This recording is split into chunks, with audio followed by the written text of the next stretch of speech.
কি রে তুই মদ খাওডু? হ্যাঁ তুই কি প্রত্যেকদিন মদ খাও? হ্যাঁ তুই প্রত্যেকদিন কটা করে বোতল খাও? পার ডে 3 টাকা করে যায়।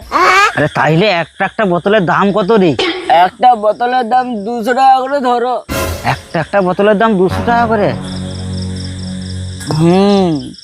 আরে তাহলে প্রতিদিন তো 600 টাকা, তাহলে সপ্তাহে কত করে যায়? আরে 7 দিনে তো 4200 টাকা। তো এক মাসে 18,000 টাকা। আরে এক বছরে তো 2,16,000 টাকা। আবার হ্যাঁ গো হ্যাঁ।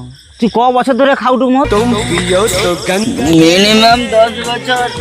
10 বছর 2,16,000 ইন্টু 10, আরে 21,60,000 টাকা।